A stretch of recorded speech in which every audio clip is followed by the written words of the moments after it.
হরে Krishna. 2 November 2025 উত্থান একাদশী। উত্থান বা প্রবোধিনী একাদশী ব্রত মাহাত্ম্য। কার্তিক মাসের শুক্লপক্ষের একাদশীর মাহাত্ম্য স্কন্দ পুরাণে ব্রহ্মা নারদ সংবাদে বর্ণিত আছে। মহারাজ যুধিষ্ঠির বললেন, হে পুরুষোত্তম, কার্তিক মাসের শুক্লপক্ষের একাদশীর নাম আমার কাছে কৃপা করে বর্ণনা করুন। শ্রীকৃষ্ণ বললেন, হে রাজন, কার্তিক মাসের শুক্লপক্ষের একাদশী উত্থান বা প্রবোধিনী নামে খ্যাত। প্রজাপতি ব্রহ্মা পূর্বে নারদের কাছে এই একাদশীর মহিমা কীর্তন করেছিলেন। এখন তুমি আমার কাছে সে কথা শ্রবণ করো। দেবর্ষি নারদ প্রজাপতি ব্রহ্মাকে বললেন, হে মহাত্মা, যে একাদশীতে ভগবান শ্রী গোবিন্দ শয়ন থেকে জেগে ওঠেন, সেই প্রবোধিনী বা উত্থান একাদশীর মহিমা আমার কাছে সবিস্তারে কীর্তন করুন। ব্রহ্মা বললেন, হে নারদ, উত্থান একাদশী যথার্থই পাপনাশিনী, পুণ্যবর্ধিনী ও মুক্তিপ্রদায়ী। এই একাদশী ব্রত নিষ্ঠার সাথে পালন করলে 1000 অশ্বমেধ যজ্ঞ ও শত শত রাজসূয় যজ্ঞের ফল অনায়াসে লাভ হয়। জগতের দুর্লভ বস্তুর প্রাপ্তির কথা আর কি বলবো। এই একাদশী ভক্তিপরায়ণ ব্যক্তিকে ঐশ্বর্য, প্রজ্ঞা, রাজ্য ও সুখ প্রদান করে। এই ব্রতের প্রভাবে পর্বত পরিমাণ পাপরাশি বিনষ্ট হয়ে যায়। যারা একাদশীতে রাত্রি জাগরণ করেন তাদের সমস্ত পাপ ভস্মীভূত হয়। শ্রেষ্ঠ মুনিগণ তপস্যার দ্বারা যে ফল লাভ করেন, এই ব্রতের উপবাসে তা পাওয়া যায়। যথাযথভাবে এই ব্রত পালন করলে আশাতীত ফল লাভ হয়, কিন্তু অবিধিতে উপবাস করলে স্বল্পমাত্র ফল প্রাপ্তি হয়। যারা এই একাদশীর ধ্যান করেন তাদের পূর্বপুরুষেরা স্বর্গে আনন্দে বাস করেন।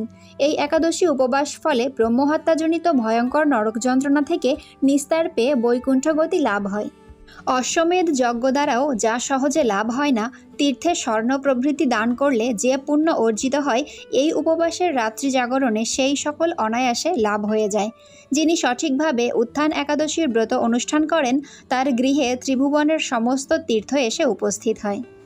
হে নারদ, বিষ্ণুর প্রিয়তমা এই প্রবোধিনী একাদশীর উপবাস করলে সর্বশাস্ত্রে জ্ঞান ও তপস্যায় সিদ্ধিলাভ করে চরমে মুক্তি লাভ হয়। যিনি সমস্ত লৌকিক ধর্ম পরিত্যাগ করে ভক্তিভরে এই ব্রত উপবাস করেন, তাকে আর পুনর্জন্ম গ্রহণ করতে হয় না। এমনকি মন ও বাক্য দ্বারা অর্জিত পাপরাশিও শ্রী গোবিন্দের অর্জনে বিনষ্ট হয়ে যায়। হে বৎস, এই ব্রতে শ্রদ্ধা সহকারে শ্রী জনার্দনের উদ্দেশ্যে স্নান, দান, জপ, কীর্তন ও হোমাদি করলে অক্ষয় ফল লাভ হয়। যারা উপবাস দিনে শ্রীহরির প্রতি ভক্তিভাবে দিন যাপন করেন, তাদের পক্ষে জগতে দুর্লভ বলে আর কিছু নেই। চন্দ্র ও সূর্যগ্রহণে স্নান করলে যে পুণ্য হয়, এই উপবাসে রাত্রি জাগরণে তার সহস্রগুণ সুকৃতি লাভ হয়। তীর্থে স্নান, দান, জপ, হোম, ধ্যান আদির ফলে যে পুণ্য সঞ্চিত হয়, উত্থান একাদশী না করলে সে সমস্ত নিষ্ফল হয়ে যায়। হে নারদ, শ্রী হরিবাসরে শ্রী জনার্দনের পূজা বিশেষ ভক্তি সহকারে করবে, তা না হলে শত জন্মার্জিত পুণ্যও বিফল হয়। হে বৎস, যিনি কার্তিক মাসে সর্বদা ভাগবত শাস্ত্রাদি অধ্যয়ন করেন, তিনি সর্বপাপ মুক্ত হয়ে সমস্ত যজ্ঞের ফল লাভ করেন। ভগবান হরিভক্তিমূলক শাস্ত্র পাঠে অত্যন্ত সন্তুষ্ট হন, কিন্তু দান, জপ, যজ্ঞাদি দ্বারা তেমন প্রীত হন না। এই মাসে শ্রীবিষ্ণুর নাম, গুণ, রূপ, লীলাদি শ্রবণ, কীর্তন অথবা শ্রীমদ্ ভাগবত আদি শাস্ত্রগ্রন্থ পাঠের ফলে শত শত গোদানের ফল অচিরেই প্রাপ্ত হওয়া যায়। অতএব হে মুনিবর, কার্তিক মাসে সমস্ত গৌণধর্ম বর্জন করে শ্রী কেশবের সামনে হরিকথা শ্রবণ কীর্তন করা কর্তব্য। কোনো ব্যক্তি যদি ভক্তি সহকারে এই মাসে ভক্ত সঙ্গে হরিকথা শ্রবণ ও কীর্তন করেন, তবে তার শতকুল উদ্ধার প্রাপ্ত হন এবং হাজার হাজার দুগ্ধবতী গাভীদানের ফল অনায়াসে লাভ করেন।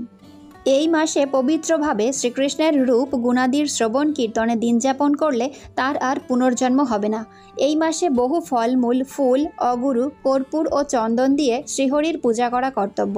সমস্ত তীর্থ ভ্রমণ করলে যে পুণ্য সঞ্চয় হয়, উত্থান একাদশীতে শ্রীকৃষ্ণ পাদপদ্মে অর্ঘ্য প্রদানে তার কোটিগুণ সুকৃতি অর্জিত হয়। শ্রবণ, কীর্তন, স্মরণ, বন্দনাদি নববিধা ভক্তির সাথে তুলসীর সেবার জন্য যারা বীজ রোপণ, জলসেচন ইত্যাদি করেন, তারা মুক্তি লাভ করে বৈকুণ্ঠবাসী হন।